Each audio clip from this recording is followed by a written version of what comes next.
Assalamualaikum warahmatullahi wabarakatuh. Selamat pagi anak-anakku semua. Tetap semangat untuk mengikuti pelajaran sejarah ya. Karena sejarah itu harus selalu dikenang, tidak seperti mantan yang harus dilupakan.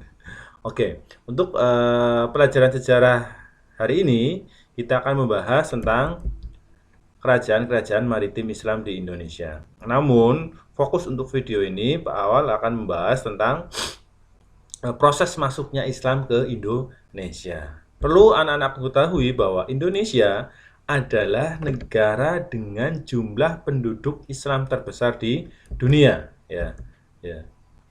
Banyak terdapat kerajaan-kerajaan Islam yang pernah berdiri di Indonesia. Di antaranya ada kerajaan Samudra Pasai, ada kerajaan Aceh, ada kerajaan Demak, ada kerajaan Banten. Ya, selain 4 kerajaan yang Bapak sebutkan ini juga ada kerajaan Ternate di Maluku ya, Ternate dan Tidore, juga ada kerajaan di Sulawesi Selatan yaitu Makassar, dan yang terakhir ya kembali ke Jawa yaitu Mataram Islam.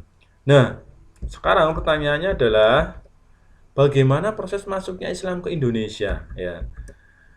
Perlu anak-anak ketahui bahwa sebelum Islam masuk di Indonesia, bahwa mayoritas penduduk di Indonesia itu bukanlah Islam. Ya. Lalu bagaimana Islam bisa diterima dengan baik oleh orang-orang Indonesia, akhirnya berkembang ya dan menjadi agama mayoritas? Mari kita bahas bersama. Terdapat berbagai teori ya tentang masuknya Islam ke Indonesia, diantaranya adalah teori Gujarat yang dikemukakan oleh Snodgrass ya. Menurut Snodgrass bahwa Islam masuk ke Indonesia abad ke-13 ya. Apa yang mendasari teorinya Snodgrass ini? Yang mendasari adalah ditemukannya nisan Sultan Malik al-Saleh, adalah raja dari kerajaan Samudra Pasai. Selain itu juga ada makam Fatimah binti Maimun ya. Selain kedua bukti itu juga adanya catatan Marco Polo ya tahun 1292 yang datang ke daerah Perlak ya. Ternyata di daerah Perlak itu sudah banyak penduduk yang beragama Islam dan banyak pedagang Islam dari India yang berada di sana. Itu ya. Jadi selain kedua bukti itu diperkuat dengan catatan Marco Polo tahun 1292. Kemudian teori yang kedua adalah teori Mekah yang dikemukakan oleh Buya Hamka ya, Haji Abdul Malik Karim Amrullah ya. Berbeda dengan Snodgrass, kalau menurut Buya Hamka Islam masuk abad ke-7 ya. Islam masuk abad ke-7. Apa sih yang memperkuat teori ini ya? Yaitu ditemukannya perkampungan Islam di pantai barat Sumatera pada abad tersebut ya. Selain adanya perkampungan Islam, juga adanya kesamaan mazhab ya. Kesamaan mazhab di Samudra Pasai pada waktu itu yaitu mazhab Syafi'i yang pada waktu itu juga dipakai oleh Arab ya pada saat itu ya, karena sekarang di Arab tidak lagi menggunakan mazhab Syafi'i ya. Nah, itu ya kedua bukti ya yang memperkuat bahwa Islam itu berasal dari Mekah. Ada lagi juga yaitu gelar Al-Malik ya. Gelar Al-Malik itu juga ada kesamaan di Samudra Pasai dengan di daerah Mesir ya, di Timur Tengah, termasuk di Arab gitu ya. Itu teori yang kedua yaitu teori Mekah ya yang dikemukakan oleh Buya Hamka. Ada juga tokoh lain seperti Van Leur ya dan Arnold ya yang memperkuat teorinya Buya Hamka ini. Sekarang teori yang selanjutnya yaitu teori yang ketiga, yaitu teori Persia ya. Teori Persia itu dikemukakan oleh dua tokoh yaitu Umar Amir Hussein dan Hussein Jaya Diningrat ya. Menurut dua tokoh ini Islam itu masuk dari Persia ya. Apa yang mendasarinya? Yaitu persamaan budaya. Persamaan budaya itu merayakan 10 Muharram atas kematian Husain bin Ali ya dalam perang Karbala ya. Di Indonesia sendiri ada budaya itu yaitu di daerah Sumatera Barat, di Pariaman ya, ada juga di Bengkulu ya begitu ya. Nah, atas dasar dua persamaan ini akhirnya kedua tokoh ini menyimpulkan berarti Islam juga berasal dari Persia. Selain itu juga ada lagi yang memperkuat ya, yaitu adanya kesamaan ajaran sufi yang dianut oleh Syekh Siti Jenar dengan sufi yang ada di Iran, ya, yaitu Al-Halaj, ya. Jadi adanya ajaran sufi ini, ya. Terus ada lagi adanya makam Maulana Malik Ibrahim, ya. Maulana Malik Ibrahim di yang berangkat tahun 1419 di Gresik, ya. Jadi itu tiga teori, ya. Ya, jadi yang menyatakan bahwa Islam itu berasal dari yang pertama tadi Gujarat, dari Mekah dan dari Persia. Ya, itu asal negaranya, ya. Nah, sekarang bagaimana proses masuknya saluran-saluran islamisasi, ya.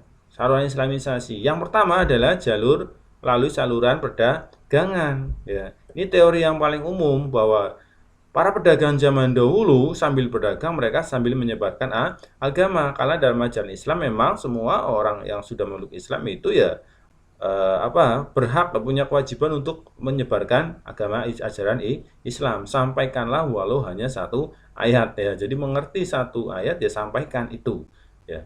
Sampaikan kebenaran itu. Jadi sambil mereka berdagang ya menunggu angin muson ya untuk mengantarkan mereka ke daerah yang lain, mereka menetap di satu tempat dan mereka sambil menyebarkan ajaran Islam. Terus saluran yang kedua ada perkawinan, ya, saluran perkawinan. Nah, ini juga dilakukan oleh para pedagang. Jadi para pedagang ini saudagar, mereka adalah orang-orang kaya, ya. Mereka disambut baik oleh penduduk lokal, ya, dan banyak dari mereka yang menikah dengan para adipati, bahkan putri raja, ya, tokoh-tokoh yang ada di tempat-tempat yang mereka singgahi, sehingga dengan mereka menikah dengan anak-anak dari tokoh masyarakat, raja, adipati dan yang lain itu semakin mempermudah penyebaran Islam. Karena karakteristik orang zaman dahulu ya ketika pembesar-pembesarnya itu ya rajanya, apalagi rajanya gitu ya sudah memeluk Islam, ya otomatis rakyatnya ya akan lebih mudah ya gitu ya. Lebih mudah untuk menyebarkan Islam. Itu yang kedua. Yang ketiga adalah tasawuf, ya, melalui tasawuf, ya. Karena orang-orang zaman dulu itu kan identik dengan hal-hal mistis, ya. Orang-orang tasawuf ini juga orang yang terkenal dengan kesaktiannya, bisa menyembuhkan penyakit, ya, dan yang lain. Sehingga ajaran tasawuf itu pada zaman dahulu sangat mudah diterima oleh masyarakat Indonesia. Terus yang keempat ada saluran pendidikan. Seperti kita ketahui bahwa sebelum adanya pendidikan formal di Indonesia, terlebih dahulu sudah ada pendidikan-pendidikan, maksudnya pendidikan formal seperti sekarang ini, ya. Terlebih dahulu sudah ada pendidikan-pendidikan non formal seperti ada pondok pesantren, ya, majelis-majelis dan yang lain yang didirikan oleh para ulama-ulama ini, gitu ya. Makanya zaman dahulu itu pahlawan-pahlawan banyak muncul dari golongan santri karena para ulama ini yang sudah pergi berhaji ya sudah tahu bahwa Indonesia itu sebenarnya sedang dijajah oleh bangsa Eropa pada waktu itu, sehingga banyak yang berani melakukan perlawanan, sehingga orang-orang Belanda pada waktu itu sangat membenci ya ulama, ya, gitu. Sebenarnya ada lagi tambahan satu yaitu melalui saluran kesenian, ya. Itu juga yang dilakukan oleh para wali, ya, Wali Songo, di antaranya Sunan Kalijaga, Sunan Bonang, ya. Jadi ya memanfaatkan kesenian seperti wayang. Jadi karena orang masyarakat Indonesia pada waktu itu menyukai wayang, senang sekali dengan wayang, maka wayang dimanfaatkan untuk apa? Sebagai media untuk menyebarkan Islam. Ya, kemudian tokoh-tokoh, cerita-cerita yang tadinya berunsur-unsur non-Islam kemudian digantikan diambil dari tokoh-tokoh Islam. Ya, itulah saluran-saluran Islam. Jadi melalui saluran perdagangan, perkawinan, pendidikan, tasawuf, dan satu lagi maaf ya Bapak tambahkan yaitu melalui kesenian, ya. Jadi itulah